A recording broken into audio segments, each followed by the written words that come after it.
Break के बाद स्वागत है आपका। बिहार विधानसभा में आज एक अलग नजारा देखने को मिला जब कांग्रेस विधायक राजेश राम विधानसभा में झुनझुना लेकर पहुंचे। उन्होंने कहा कि विशेष राज्य के नाम पर बिहार को झुनझुना थमा दिया गया है। इससे ना रोजगार पैदा होगा और ना ही बिहार का विकास होगा।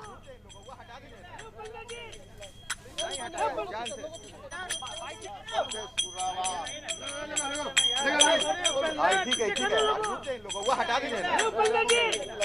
नहीं हटाओ जान से।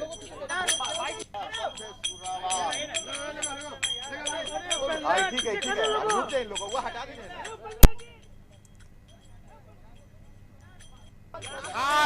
झाल इसलिए मिला कि विशेष राज्य के दर्जा में कल हम लोग उम्मीद किए थे कि झुनझुना, लेकिन अब झुनझुनो नहीं मिला।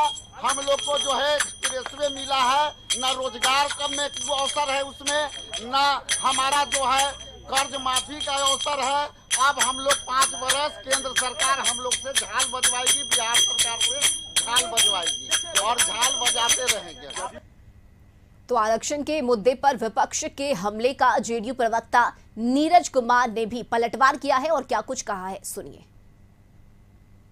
करवाया नहीं, जाति सर्वे तो माननीय नीतीश कुमार जी ने करवाया और तब न यह जानकारी मिली कि लालू जी राजनीतिक जमींदार हैं, कि लालू जी को 43 बीघा 12 कट्ठा 16 धुर पटना में जमीन है। ये किसी को नहीं मालूम था। ये तो जाति सर्वे की रिपोर्ट से निकल करके आया। और आरक्षण के सवाल पर उनको जानकारी का अभाव है। बिहार इस मामले में रोल मॉडल है कि जब जमींदारी उन्मूलन हुआ था तो संविधान के 9वीं अनुसूची में उसको डाला गया था। तो हमने जो प्रतिबद्धता दिखाई है 65% आरक्षण के संबंध में, केंद्र सरकार में से भी हम अनुरोध किए हैं। 9वीं अनुसूची की एक प्रक्रिया होती है, ऐसा नहीं है कि जमीन लिखवा लेना है और जमाबंदी कायम कर देना है, तुरंत नहीं हो जाता है। बिहार विधानसभा के मॉनसून सत्र के तीसरे दिन आज सरकार सदन में एंटी पेपर बिल पेश करेगी। इस बिल को मॉनसून सत्र के दूसरे दिन ही पेश होना था, लेकिन विपक्ष के हंगामे के कारण सरकार इसे पेश नहीं कर पाई। सरकार की तरफ से पेपर लीक को रोकने के लिए इसमें कई कड़े प्रावधान किए गए हैं। 3 से 10 साल की सजा और 1 करोड़ रुपए तक जुर्माना का प्रावधान किया गया है।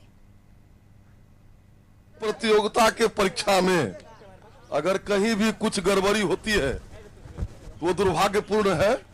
उसको एकदम जीरो टॉलरेंस पर लाने के लिए सरकार आज कानून ला रही है और उस कानून के लागू हो जाने से ऐसे जो भी लोग हैं जो छात्रों के भविष्य के साथ खिलवाड़ करते हैं उन पर कठोर से कठोर कार्रवाई करने का बिल्कुल रोक लगना चाहिए और ये पहले से होना चाहिए था।